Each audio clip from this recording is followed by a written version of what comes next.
Chapter 18. A Dance on the Grass. Any empathy or understanding Rick had felt for Tilda vanished as quickly as a drop of water thrown into a fire. He almost sensed it leave his mind, like a tangible thing. The woman had been doing her best to brainwash them, but the spell was finally broken. The soldiers she'd brought along started marching forward, drawing swords and daggers and spears. Their walk turned into a trot, then a run. Roaring battle yells, they charged in to do as their master had ordered. A cold rush of terror washed through Rick, knowing they had absolutely no chance of fighting against all those muscles and weapons, unless somehow they could wrestle a couple of the soldiers down, maybe steal their weapons. He looked at Sera, and his heart hurt to see how scared she was. Dak, too. It was up to him then. He would gladly sacrifice himself to ensure all they'd fought for wasn't lost now, with victory so close. He took a step forward, but Sera grabbed his arm. "What are you doing?" she hissed. "Hold!" Alexander suddenly said. Rick had been focused on Tilda's group, but now he saw that Alex and his two guards had formed a line, swords drawn, their bodies rigid in a fighting stance. "Hold!" the future king repeated, louder because the small army of soldiers was almost on them, screaming and yelling and clanging their weapons, feet pounding the ground like horses' hooves. "Hold!" Alex shouted again, a thunder crack of sound that overwhelmed everything else. The charging army was only 15 feet away. "No!" Rick actually jumped at the boom of the last word, its echo bouncing off the shields of the soldiers as if they were cliff walls. And then he witnessed a flurry of movement and speed that he hadn't known possible. Alex and his guards swept forward in a burst, their swords swinging through the air as if powered by great machines, cutting and slashing. Their free hands held daggers, which jabbed and stabbed in unsuspected places, felling their foes as surely as the huge blades. One by one, Tilda's soldiers fell to the ground, writhing in agony, bleeding, screaming. Alexander, in particular, was like a tornado of human flesh, his movements a blur, his feet dancing, his sword flashing in the sun as it cut down one man after another. Rick watched, stunned, caught between surprise and wanting to jump up and down to cheer their hero. Dak had no reservations. He was cheering, pumping his fists as he did so. Olympias had a huge smile on her face, beaming with pride. She turned to the others and spoke over the sounds of clashing battle. "He's the greatest soldier to ever live. Someday he'll make a great king. I've given my whole life to making sure that happens."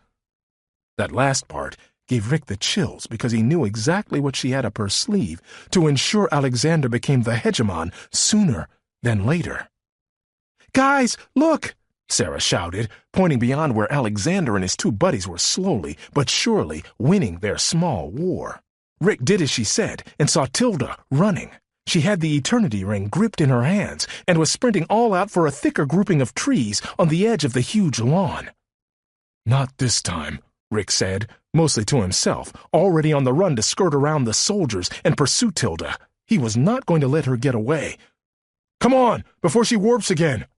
He was surprised she hadn't pre-programmed the thing already, just in case. It showed how overly confident she'd been that victory was in hand.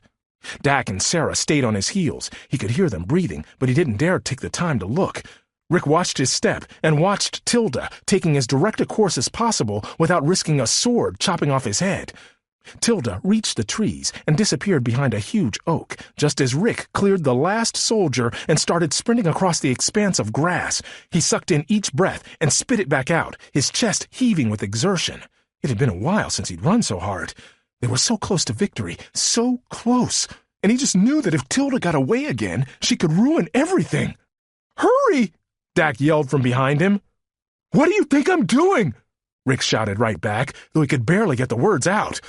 He reached the trees and didn't slow, bursting into the relative darkness of the shade. Whipping his head back and forth, he searched for where she'd gone, terrified that she'd already whisked away into a wormhole.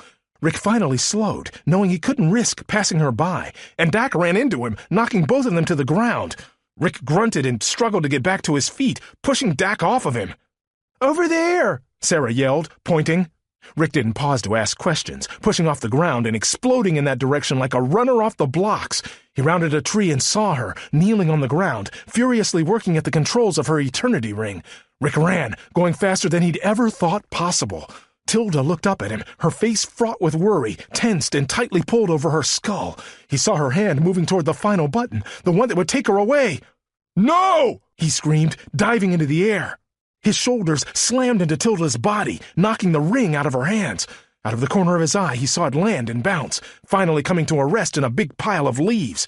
He and Tilda rolled, one on top of the other, about 3 times before they too came to a stop. "Get off of me!" she yelled. "Get off!" Surprisingly strong, she was able to push him away. Rick quickly got to his feet to run after the eternity ring, but Sera had already snatched it up in her hands. She held it close to her body, cradling it with both arms. Dak stood next to her, and both of them looked like they'd been underwater for 5 minutes by the way they were breathing so heavily. Rick turned to Tilda again just in time for her to slap him across the face. It stung, made him stumble backward. "How dare you!" she screamed at him, her eyes burning with hatred. "You brats have no idea what you're doing. No idea! If you had half the vision that my people and I do, you'd grab a dagger right now and go stab Alexander in the heart!" Rick didn't respond. Neither did Dak or Sera. They stared at the woman, seeing the insanity that barely kept itself hidden beneath her exterior. She was cracking for good. Rick knew without the slightest doubt that Tilda could never be trusted with the eternity ring. "Give it back to me," she said, in an almost scary, calm voice to Sera.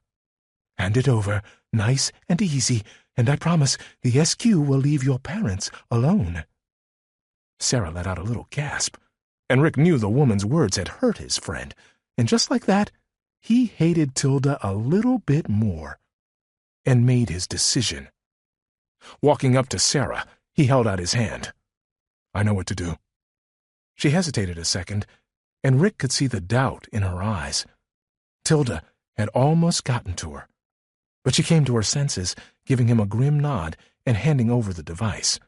He felt its cool, smooth surface, could sense the outrageous amount of power contained within its infinity-shaped shell. Turning back to Tilda, he said, "You could have done so much good for the world." Then he gripped one end of the device, reached back, and slammed it into the trunk of the closest tree. "Stop!" screamed Tilda. "Stop!"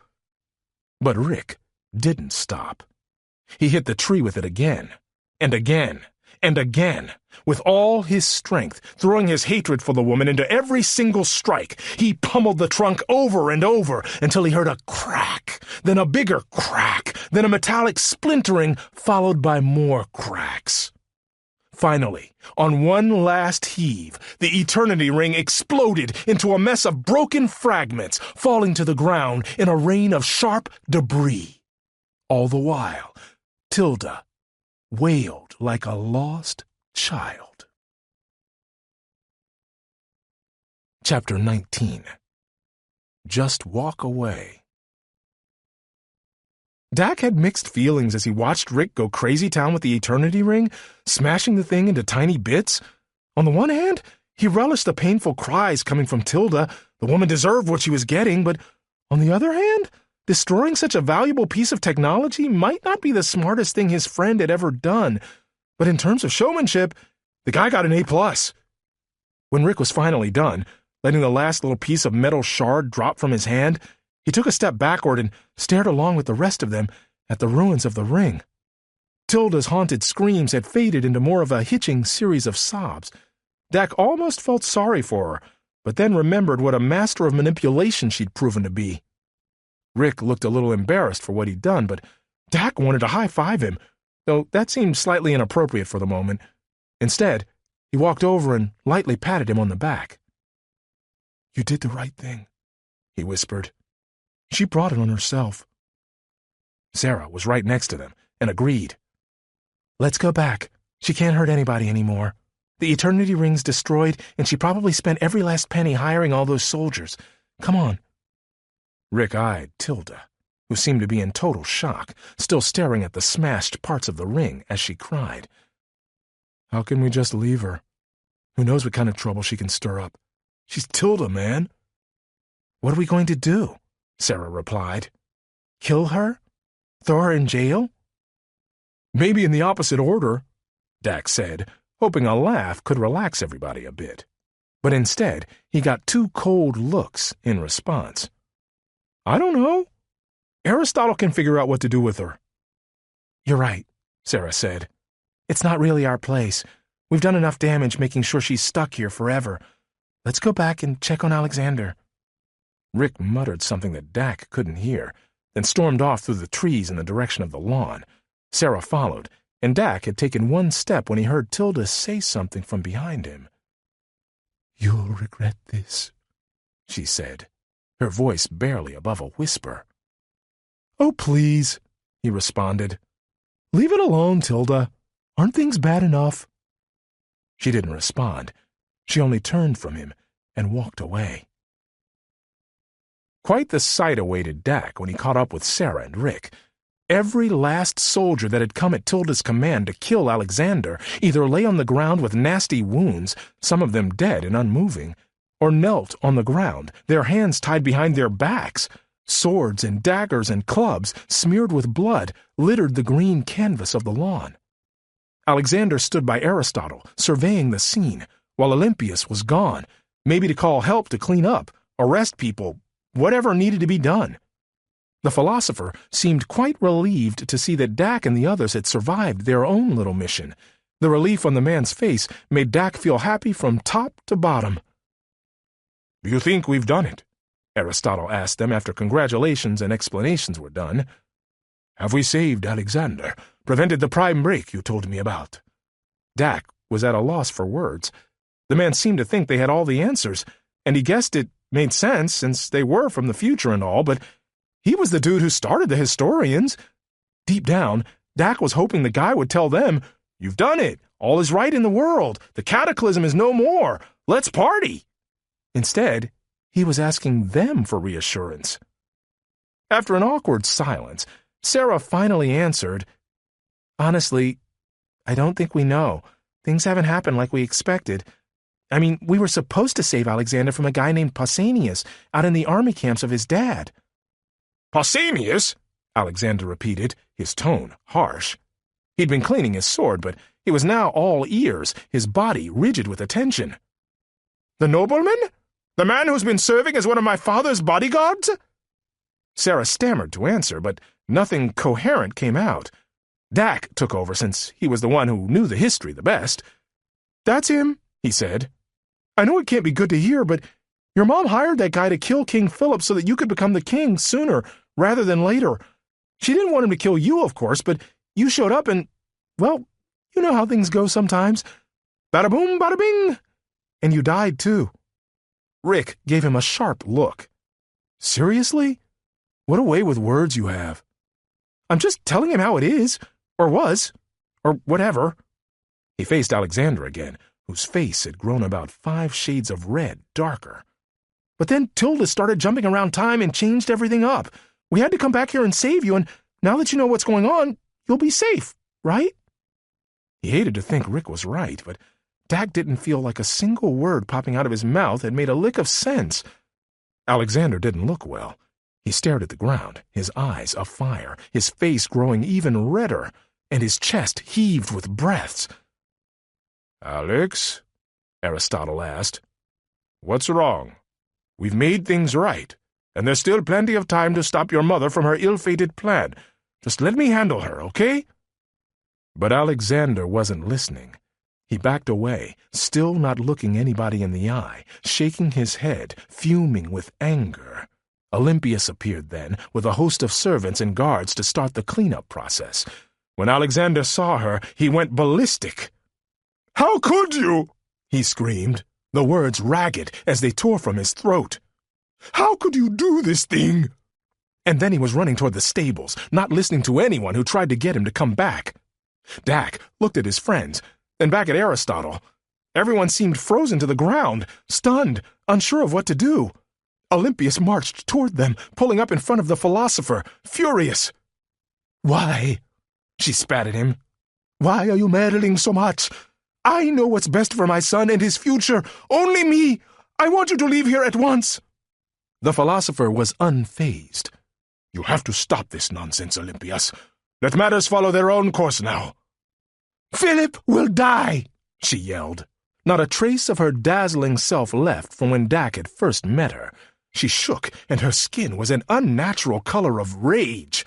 "My son must be the hegemon and lead the world to glory." Before Aristotle could reply, a horse came leaping from the stables, breaking into a gallop that tore up the grass of the lawn. Alexander was on top, reins in hands, leaning forward. "Alex!" Aristotle yelled. "What are you doing on Bucephalus?"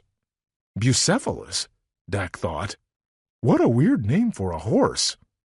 The heir to the king didn't slow, certainly didn't stop, but Dak heard him answer as animal and rider flew past them. "I'm going to save the king!" Dak's insides melted. That's how the whole mess happened in the first place. It appeared the prime break was still in play after all. Chapter 20. The Crumpled Scroll.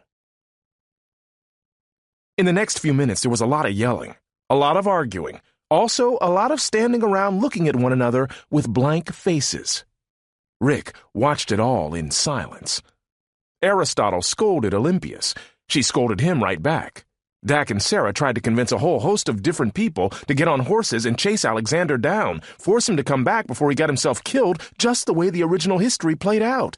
No one seemed too keen on that idea. It was like telling a zebra to go talk a pride of lions away from fresh meat. As for Rick, he was lost on the inside. It had felt so good to lose himself to his anger. Now that it was gone, he felt empty. The truth was that he liked having an enemy to focus on. Tilda had been the source of so much fear and fury and anxiety in his life, and now she was defeated, pathetic. And Rick was left with fears that weren't so easy to punch or kick or bite. He rubbed his hands together, wiping away the last droplets of fuel from the eternity ring. Suddenly, Sera was standing before him. She touched his elbow and spoke low, out of earshot of Dak. "Rick, what was that all about back there?" Rick grimaced. "Sorry," he said. "I guess I overdid it a little." Sera shook her head. Tilda had that coming to her, and worse. I mean before. You were ready to jump right into the fight with 20 heavily armed men. "Sera," he began. Then he paused, searching for the words. "You know this is it for me.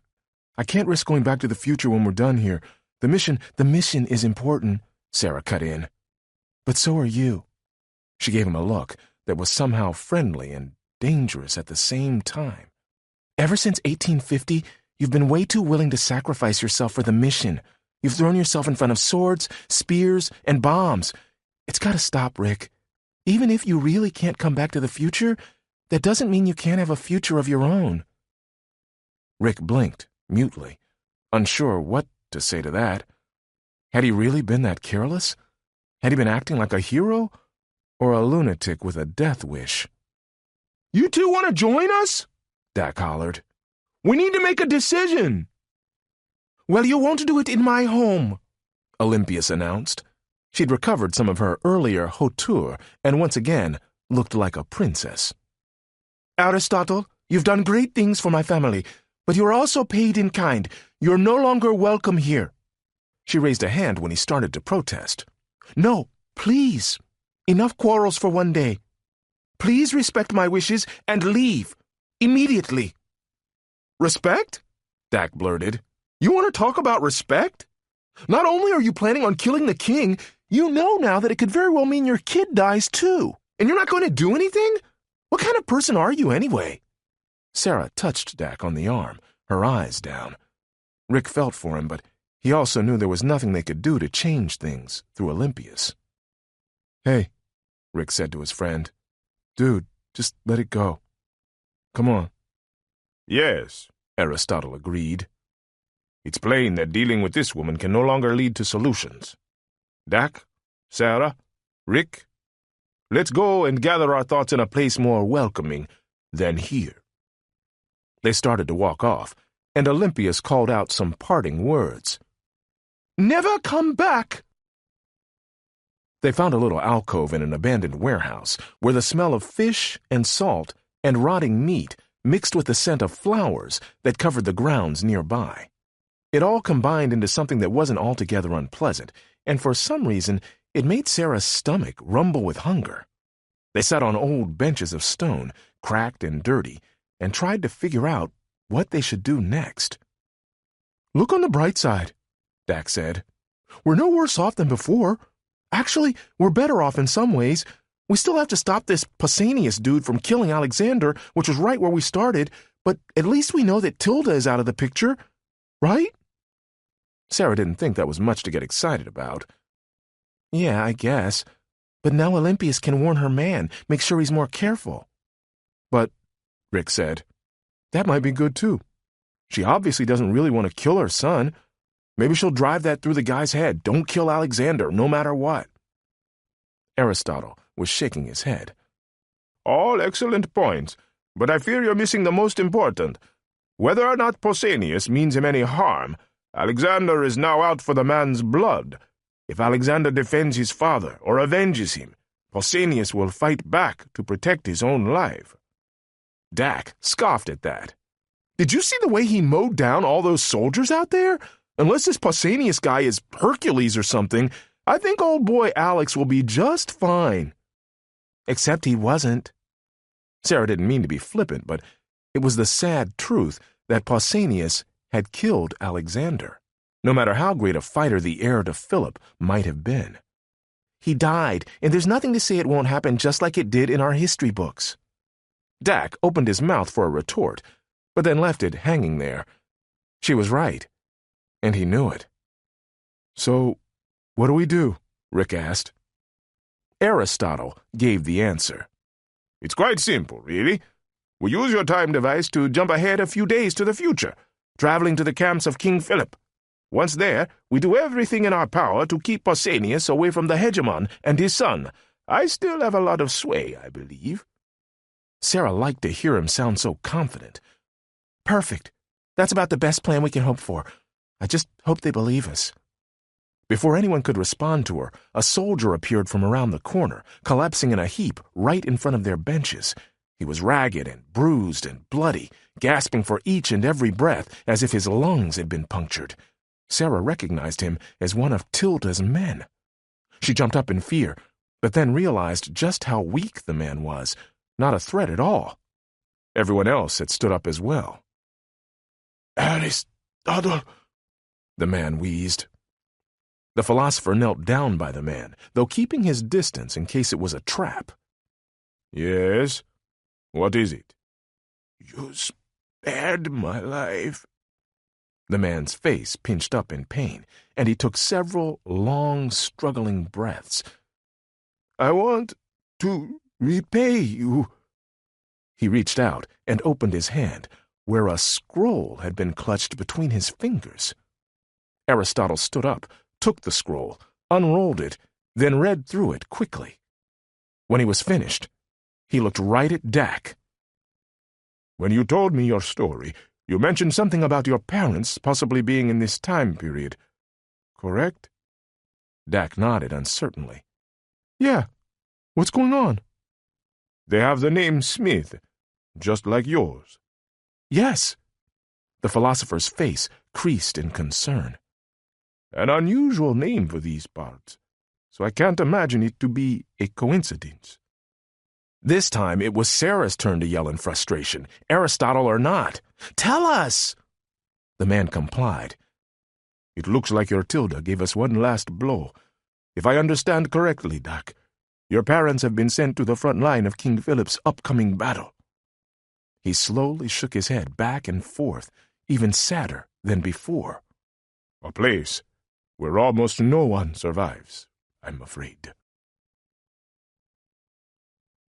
Chapter 21. Aristotle's Word. A bomb had just exploded inside Dak's mind, and he didn't quite know how to deal with it. He heard the greatest and the worst news ever in a single statement from Aristotle. His parents were evidently alive and well in the same time period as him, and yet they were sent off to a war that would probably kill them. "Wait, what?" he said. Sure, he sounded even more ridiculous than he felt. The great philosopher looked at him with compassion and tenderness and had him sit back down. "Listen to me," Aristotle said. "If this is true, then I give you my word that we'll do everything in our power to save them, as surely as we'll save Alexander and his father. Understand?"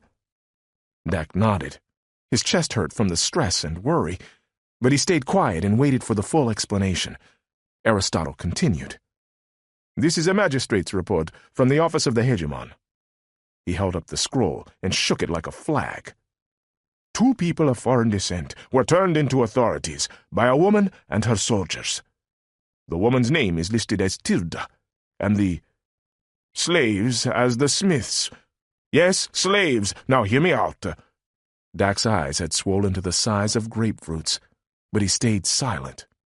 "Tilda accused them of being runaways and having poisoned their master, a thing I'm most certain that the woman did herself. That's probably how she obtained these soldiers in the first place." He gave a weary look to the unconscious man on the ground. "By killing their master and freeing them to work for her. She's a devious and clever woman." "But what does that have to do with the front line of some battle?" Sera asked. Dak was too choked up to ask it himself. "The report has their plea and the resolution," Aristotle answered. "At first they were imprisoned and sentenced to death by poison hemlock, the very fate that befell the great Socrates. In exchange for their lives, they were given duty on the front line of the upcoming war against Persia. Hardly a good trade, but better than outright death, I suppose. Hopefully, we can get to them in time. I know King Philip will understand and pull them back. I give you my word, Dak. On Plato's grave, my word." Dak looked up at the man, his long beard, his salt-and-pepper hair and eyebrows, his wrinkled skin, his wide shoulders, those eyes that said he knew everything worth knowing. Dak understood why Aristotle would go down in history as one of the great thinkers of all the humans who'd ever walked the earth. There was just something majestic about him. Dak realized something else then, too. It was one thing to be intelligent, to spout facts and figures and generally act like a know-it-all. It was another thing entirely to be wise. And Dak wanted to be more than just smart. "Dak," Sera asked, "are you okay?" He broke his gaze from the philosopher and turned it toward his best friend. Sera meant everything to him, as much as his parents. Seeing her, still by his side, despite everything, and hearing Aristotle's words of wisdom, it all did something to lift his heart. It was going to be okay. Everything. A-okay. "I'm all right," he finally said, his spirits lifting by the second. "We're close, guys. We're so dang close to wrapping this whole business up. Let's get to King Philip's camp. Let's tell him about that Pausanias dude, get my parents back, and warp ourselves back to the nice, cozy future we've almost finished creating. Who's in?"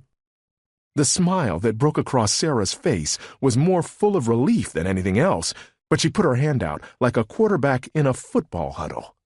Dak put his on top of hers. Rick rolled his eyes and said, "No way. But I'm in."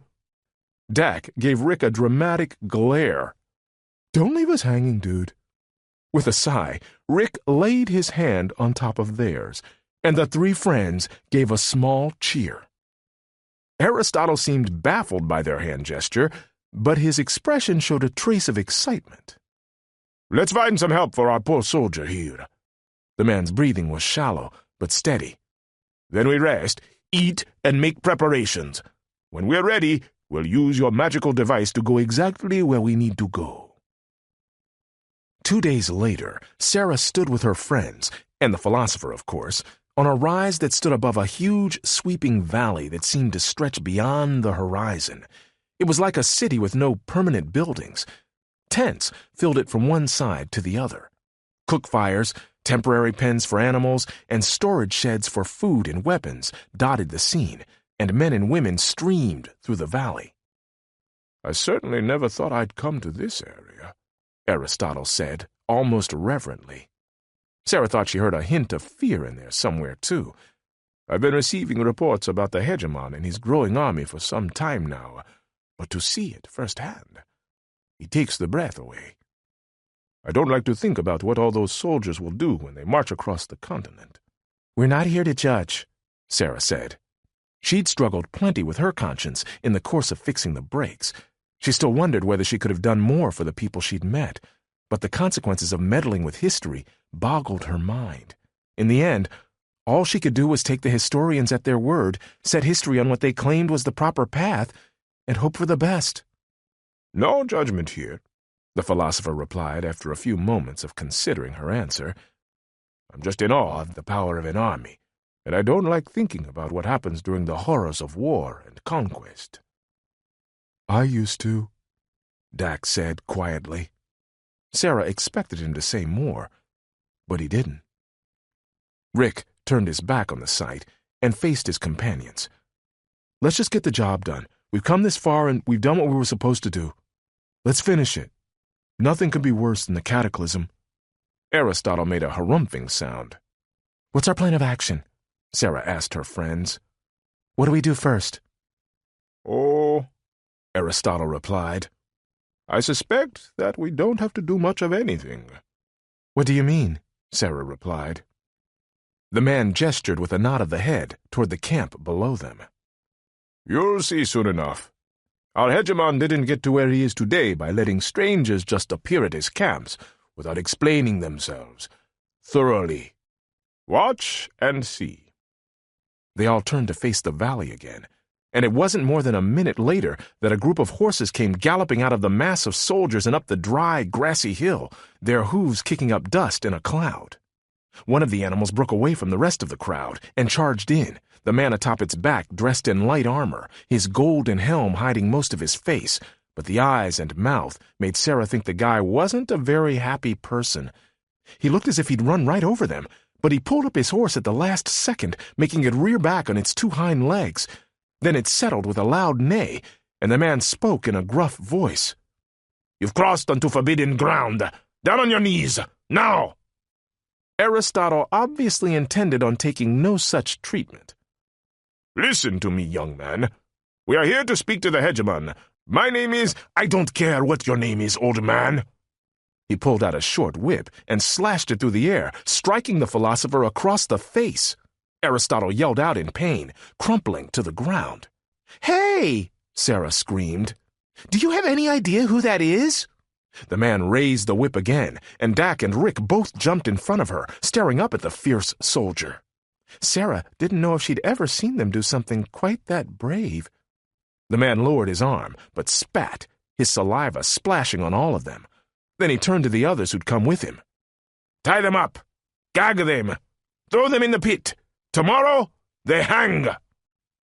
Then he rode off, leaving his minions to do the dirty work. Chapter 22. Gagged and Dragged.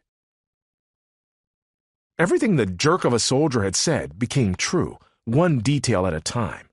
Dak just hoped that the final order, being hanged, somehow got lost in a loophole, but so far he hadn't seen any nice genius lawyers in fancy suits walking around. They had an awful couple of hours after the original soldier disappeared back into the army's camp. His men dragged Dak and his friends around and stuffed big wads of cloth in their mouths, making it hard to breathe, much less talk. They tied ropes to their bound wrists, then pulled them along behind their horses. Dak stumbled, fell, got dragged, scrambled to his feet, then stumbled and started the whole process all over again. His friends didn't fare much better. And Aristotle, seeing what the kind, dignified man went through, just about shattered Dak's heart. They gave him no better treatment, no mercy, no respect. He'd yelled his name successfully a couple of times before the soldiers finally gagged him, and all four of them had moaned and groaned and screamed muffled screams since then. But Aristotle, and we're friends of Alexander, and we need to save the king, and I have to use the bathroom, all came out sounding like... It was hopeless. Tears stung Dak's eyes as they dragged him over dry grass, dust and dirt, rocks and pebbles, roots and scattered old bones, which he hoped weren't human. His whole body ached, and his insides felt even worse, watching his friends. By the time they came to a halt at the lip of a giant hole dug into the ground, a roughly rectangular pit in which dozens of people huddled in small groups, Dak saw their terrified eyes constantly looking up, darting back and forth at the soldiers, probably wondering who'd be the one to finally end their lives. Dak tried to scream, but it came out as another wimpy, muffled moan. He tried to squirm away from the man holding his rope, to no avail. He looked at each of his friends, at Sera, at Rick, at Aristotle, hoping that something magical might happen to free them. Desperation and fear boiled in their eyes, as he knew they did in his, too. The soldiers dragged them to the very edge, then threw them into the pit, one by one. Rick hadn't cried very often in his life, not because he was some kind of macho hero dude or anything. He just wasn't the type. But something swelled behind his eyeballs, and it sure felt wet. Eventually, to his own surprise, tears trickled down his cheeks. He would have wiped them away if his hands had been free, but they were bound tightly with rope. So instead, he buried his head into his lap as best he could, and cried a little harder. He didn't completely understand why the sorrow racked him so heavily now, of all times. They'd been through plenty of tough days as they'd traveled throughout history, fixing break after break, but these soldiers had seemed so harsh, so brutal, so mean. They didn't discriminate their rough treatment, old man, kids, girl. It didn't matter to them. Rick was positive that they treated their animals better, especially the horses. He was so close, yet so far away from winning his war against the SQ, stuck in a prison pit, ordered to die in the morning, with no way to tell anyone who they were or why they'd come. And even if they did get out of it, what did it matter? Rick had nowhere to go. Dak and Sera would have to leave him behind. Wasn't he better off dead? And that was the kicker. That was the truth at the heart of the despair threatening to swallow him up. Sera had been right. He preferred the idea of a hero's death to trying to imagine life without family, friends, and the historian's mission. But he wanted to live. He knew that now. He didn't want to die in this place. And so, he curled up into a ball as much as possible, and he let himself cry it all out, not caring who saw or heard. Sera had enough bumps and bruises to last the rest of her life if she had any say in it, but she probably didn't have much say, and she had a feeling that more would be coming. Aching and wincing, she'd scooted away from where she'd landed after being tossed into the pit, and finally nestled her back against the wall, finding the most comfortable position possible, considering her wrists were tied behind her back. The cloth stuffed inside her mouth was awful, choking her and making it hard to breathe. Several times, she'd had to fight the urge to throw up from a gag reflex. She could only imagine how pleasant that would turn out. Settling her body, she forced herself to relax. Something would work out, she knew it. They still had the infinity ring, a miracle in itself. Maybe the soldiers weren't planning on searching them for valuables until they came out of the pit. Or maybe they didn't care, or doubted they had any. Regardless, Sera and her friends had the ring. And if she could just get her hands free... She struggled a bit, but stopped to catch her breath. She took a long look at each of her friends. Rick had curled up into a ball, and she thought his shoulders shook a little. Was he crying? For some reason, that hurt worse than the bruises and scrapes. Dak lay on his side, staring at the dirt, breathing slowly and calmly. Aristotle was next to him, sitting up, staring at the edge of the pit, as if he expected King Philip or Alexander to appear at any second to rescue them. She loved these people, her friends, the philosopher. She wanted to do whatever it took to get them out, to get them back home. She wanted to win, fix the prime break, eliminate the SQ, stop the cataclysm. She wanted it all so desperately. And underneath it all, her parents. She could still picture them as she'd seen them in her remnants. She knew that whatever power Tilda had over them, they loved her. She just knew it. So, if it had been the SQ who had taken her parents from her, then that was all the more reason to keep fighting until the SQ was wiped out of existence. Dak, Rick, Aristotle, her parents, Dak's parents, Her uncle, Brent, Mari, the countless others who would be saved if the mission succeeded? Rick could cry. He deserved to let it all out. Dak could sit and think. He deserved a rest, a break, some time to himself. Aristotle could stare at the sky and hope as much as he wanted. The rest was up to Sera. She could do this. Would do this. No matter what. Step by step. Piece by piece. She got to work. Chapter 23. Tedious Work. The gag was the first thing to go. She had to trust her eyes more than ever before in her life, watching, waiting, watching, looking everywhere. She focused on the soldiers guarding the pit and forced herself to rely on patience, taking the tiny opportunities when they came. Dak started to sit up when he noticed what she was doing, but she glared at him. They could say more with their eyes and body language than most people could with words. And he went back to lying on the dirty ground. It took a while, and some serious bending of body parts that she hadn't bent so much since, 1850 or so, but she was finally able to reach her hand high enough to grab the wad of cloth in her mouth and pull it out. Choking and coughing, she spun around to face the wall of the pit so that no one could see her. Thirst raked her throat, and it seemed as if the coughs might never stop coming, but they subsided, and she composed herself once again. She slowly turned around, puffing her cheeks out a bit so that it would look like she still had the gag. A quick survey of the scene up above showed that no guards suspected anything. In fact, they wandered around the pit as if they couldn't care less what anyone below did. But Sera couldn't take any chances. Rick caught her eye. He'd uncurled from his position and sat staring at her, his face full of questions. That's when Sera made a huge decision. Escaping the pit would be hard enough for one person, impossible for 4. Her friends needed to trust that she could find people who knew Aristotle and come back to get them. She hoped they understood. With careful nods of her head and pointing with her eyes, she tried to tell Rick and Dak that she wanted them to create a diversion. In one corner of the pit, there were enough hand and footholds in the dug-out dirt that she was certain she could climb up the wall and out. She'd climbed her share of trees throughout the years. Rick and Dak seemed to understand and started moving to the opposite side of the pit, hands still tied up. Which reminded Sera of her next task. The ropes binding her wrists didn't seem all that strong, and there were plenty of rocks strewn about the roughly dug prison into which they'd been thrown. She looked around until she found a good one with a sharp edge, then sat over it, head down, like a girl who'd given up on the world and only wanted to cry in pity. Then she started sawing, back and forth, glancing around every few seconds to make sure no soldier had noticed. A strained, muffled series of sounds came from behind her, and she twisted around to see Aristotle looking directly at her, trying to say something.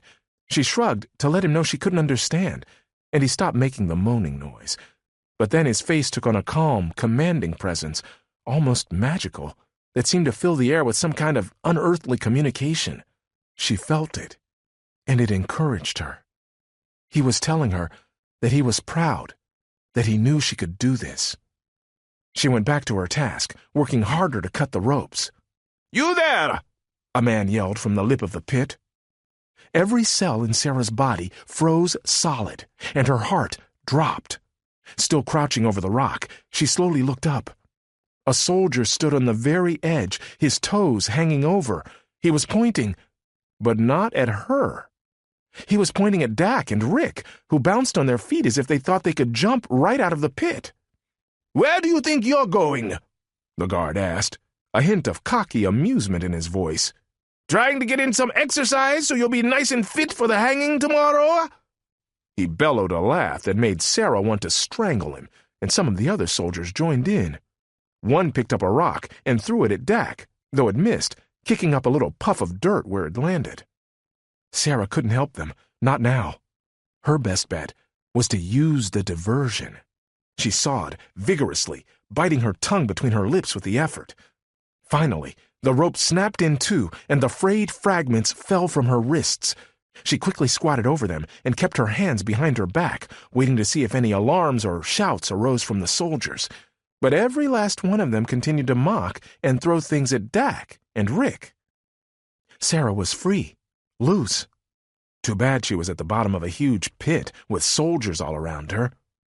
She moved casually, making sure to avoid quick or jerky movements that might draw attention. Keeping to the lowest, farthest angle of the pit's bottom, she crawled toward the corner, longing for the hand and footholds like they were 1,000 miles away. Dak and Rick had quite a crowd now, causing their diversion without even having to do much. She'd be sure to thank them for all the lumps and bruises they'd have from rocks raining down from above. Thankfully, the guards seemed like they only wanted to taunt them, not hurt or kill them. Most of the ammunition missed by a long shot. She reached the corner. Freedom awaited 10 feet above her. Every soldier she could see had made their way to the other half of the pit, watching the show. She saw Rick notice her, and his eyes said it all before he quickly looked away. He knew she needed something a little more special to ensure no one looked her way. Rick coiled his legs, then vaulted himself onto Dak, using his shoulders and knees to pummel her best friend. She didn't know if Dak understood what he was doing, but Dak fought back on instinct, and soon they were rolling and tussling comically as the soldiers, and sadly the other prisoners, roared with laughter, cheering for one or the other. Now, Sera thought. Giving up on any pretense of staying low or being tied with ropes anymore, Sera jumped to her feet and attacked the dirt wall, roughly hewn and filled with places to grab for holds. Some of it crumbled, making her slip several inches at a time, but things stayed solid for the most part. Like a monkey on a jungle gym, she clambered up and reached the top of the pit in no time. Panting, more from anxiety than the effort of climbing, she didn't waste even a second looking around to see who might have seen her. She spotted a break in a long row of tents nearby, a little alley that led away from the main clearing, where hundreds of people milled about. She headed that direction, sprinting with all the strength left in her body. She'd made it about halfway when she heard the clamor and yells of the soldiers guarding the pit. Their angry voices rose over the din of the crowd. They'd spotted her. Chapter 24. Two Bad Choices. Dak wondered if he'd ever have a day again where nothing on his body hurt and there weren't a million things on the planet stressing him out. Today certainly wasn't it. He'd already been tired and sore before crawling across the dirty floor of the pit with his hands tied.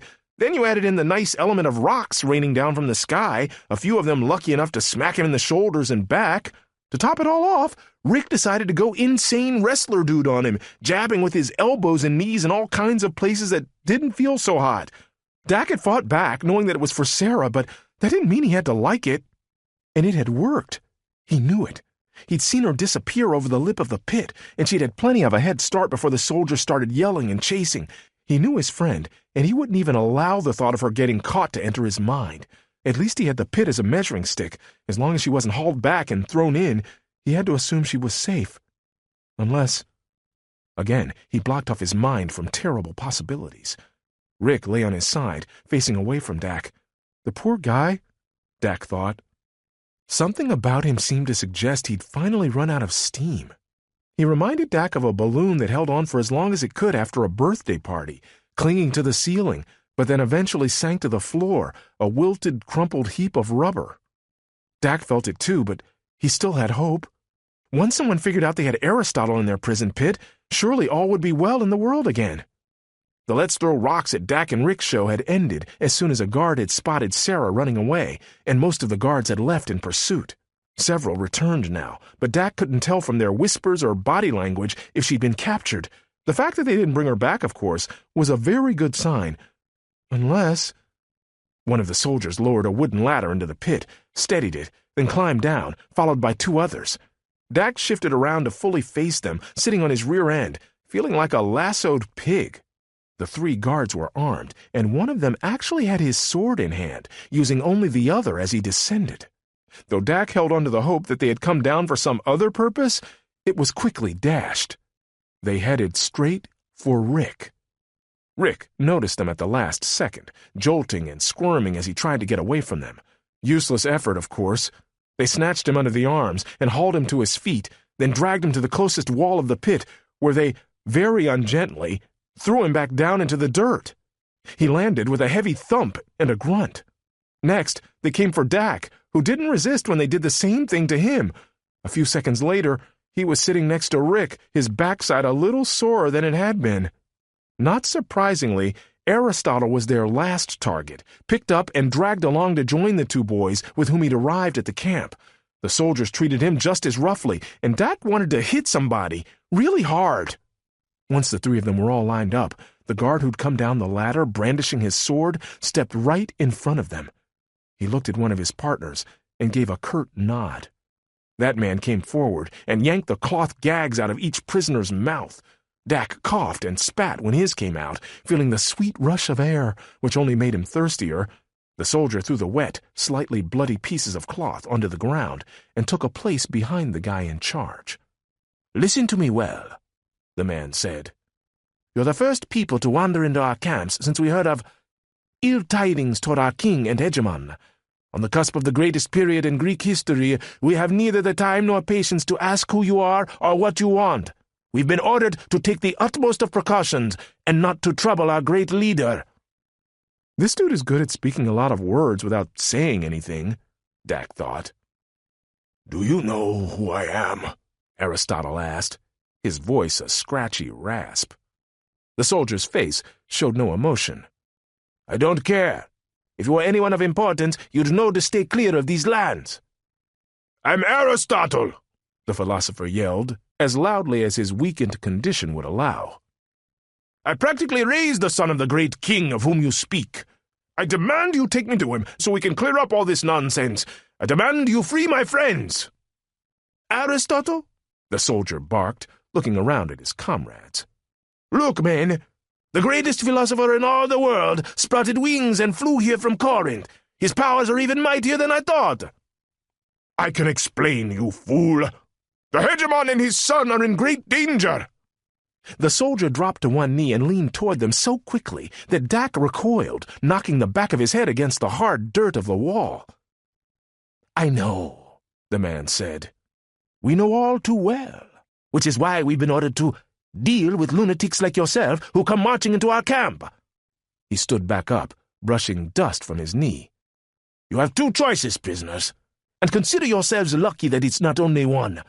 Circumstances allow for a little leniency when war is on the morrow." "What are you talking about?" Dak asked. The soldier gave him a nasty look, like he didn't care for interruptions. "Your choices are these: death at sunrise, by the gallows, or fight for your redemption on the front line of the king's army when we attack our first foe. We'll need all the bodies we can get up there, and yours will serve justly." "Either choice is death," Aristotle yelled. The soldier shrugged. "People have survived the front line before. Others have not. The choice is yours. Certain death, or death uncertain. Choose." Dak had his decision before the words even finished coming out of the guy's mouth. His parents. If the magistrate report Aristotle had read to them was true, Dak's parents were on the front line. This was his easiest and best route at reuniting with them. As for how they'd survive the ordeal, well, they'd think of something. "You," the soldier said, pointing at Rick. "Speak. What's your choice?" "The front line?" He answered so quickly that Dak didn't know what to think of it. Rick had been brooding and distant, but Dak had figured you got that way when captured and thrown into a pit. He wished so badly they could just have a few minutes to talk. "A wise choice," the soldier responded, motioning for someone to come and take Rick away. A guard walked over and cut the ropes binding his wrists, then helped him to his feet. "You may take the spear or sword wound that was meant for our real soldiers, or for the hegemon himself. The gods will never forget. Go, arm him and send him to the front." "Wait!" Dak yelled. "I'm going with him.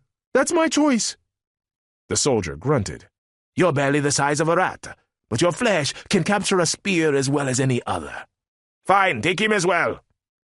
As the subordinate moved to obey, slashing at the ropes around Dak's wrists, the soldier in charge stepped in front of Aristotle and looked down at him.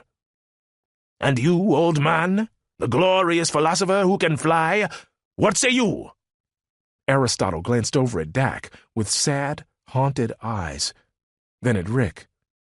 He answered in a grave, resigned voice, "I choose death." Chapter 25. A very large camp. Sera had waited a solid hour, hiding in the darkness under a canvas sheet with a bunch of crates and vegetables. It smelled of olives and mildew, and she could barely breathe, but at least it had been a while since she'd heard any sign of pursuit. Maybe she'd done it after all, escaped the pit and its soldiers. But the hardest part still lay ahead. Somehow, she had to find the tent of King Philip. She just hoped the man didn't order her killed on the spot once she got there. Sera poked her head out of the hiding spot and looked around. People walked about everywhere, soldiers, servants, even a few children, doubtless tagging along with parents working on behalf of the army. If she could find some new clothes, maybe, she could search for the king without drawing too much attention. Scampering from one hiding place to another, shadow to shadow, she spent the next half an hour or so trying to do just that. She finally hit the jackpot behind a grimy old tent where a pile of clothing and rags had been thrown out the back, perhaps for washing later. Sera quickly rummaged through it until she found a shirt and pants, ratty, torn, filthy. Luckily, the satchel containing the infinity ring was brown and rustic and didn't seem out of place. And so, the search began. From tent to tent she went, acting as casual as possible, carrying a box she'd found with a bunch of bandages and ointments. Somewhere a medic was wondering where in the world he'd misplaced it. Guards and soldiers were everywhere, but after all, this was an army camp, so she stopped being alarmed at the sight. The entire camp was a busy beehive, supplies being packed, food being prepared, smiths working on weapons, soldiers practicing with swords and spears, servants hustling about so as not to get trampled. On Sera went, scouring the place with her eyes to find anything that looked like... And then she spotted it. One tent towered over the others around it, but she hadn't been able to see it before because of so many smaller tents obscuring her view. The one she saw now was grand and painted in many colors and had a row of soldiers guarding all four sides of it. If there'd ever been a tent fit for a king, that was it. She made her way toward it, racking her brain for an idea of how to actually get inside. All she needed was 5 minutes, no, maybe even 1 minute, with King Philip before she could convince him. She knew it. Especially if Alexander had already arrived, he'd remember her for sure, and know that she was a friend to his mentor. Getting more scared with each and every step she took toward the front flaps of the huge tent, she didn't allow herself to slow. Somehow, some way, she would get inside. Sometimes being a young person had its advantages. No one would take her as a real threat. She was about 30 feet away, squeezing past a compact crowd of people going about their business, when a commotion to the far right of the tent caught her attention. Several soldiers were shouting and pushing their way toward the very spot to which Sera was headed. When they finally broke free and came into her line of view, she stopped and sucked in a quick take of air. It was Alexander, dragging a soldier, the man who'd captured Sera and her friends, by the scruff of his shirt. As for Alex, he looked as angry as he had when he'd left them back at the palace of his mother, charging away on his horse, Bucephalus. Several other soldiers were with him, and bringing up the rear was Aristotle, completely free of bindings. What in the world? She had no idea what to think of it, especially upon seeing that Dak and Rick weren't with him. That scared her to no end. Alexander dragged the soldier all the way to the front of the king's tent and then threw him onto the ground. "Any man who can't tell the greatness of Aristotle on sight doesn't deserve to live," he yelled, then reared back like he was going to kick the poor guy, but stopped at the last second, looking back at his master, who was shaking his head back and forth. "Mercy, then! Get back to your duty, soldier!" The man, though obviously hurt, was more than happy to oblige. He jumped to his feet and disappeared quickly into the crowd. Sera acted on instinct, knowing that her chance lay before her like a gift from the Greek gods. She ran forward, straight toward the heir to the king. "Alexander!" she yelled. "Aristotle! It's me, Sera!" A couple of guards around Alex jolted to attention. One of them lifted a spear as if to chuck it right at Sera, but Alexander quickly reached out and stopped him. "No," he ordered. "I know this girl. She's a friend." And just like that, Sera was officially free. Not able to help herself, she ran to Aristotle and threw her arms around him, hugging the man as if he were the uncle she missed so much from back home. He returned the hug, soothing her with soft words. "What happened?" she asked, pulling back a bit. Where are Dak and Rick? A grave look shadowed the philosopher's face. It's been a very complicated few hours. I volunteered myself to die, as silly as it sounds, because I hoped I'd be brought before the king or one of his council members as a matter of policy. Someone finally recognized me and informed Alex, who arrived just yesterday. However, as for your friends... What? Sera yelled, her heart forgetting how to beat. It was too late when I had them sent for. They've been taken to the front line, and communication on that front is poor to say the least. But don't worry. I'll be sure to get them back, as well as the boys' parents, before any real fighting takes place. Please try not to worry. He must have read her face, because the worry almost engulfed her. Not to mention the guilt. If she hadn't escaped from the pit, she could have used the infinity ring to whisk them all away once they were sent to the front line. But then she remembered the reason they were here to begin with. "Have you told him everything?" she asked Aristotle, throwing a wary glance toward Alexander. The philosopher shook his head slightly. He knows enough, but the boy seems to have a hard time believing I'm not a cracked pot. I'm standing right here, you know, Alexander replied. Listen, both of you. I have more guards around me than I'd ever need. I am keeping an eye on my father. All is well. Let's go inside and plan our strategies. War is coming.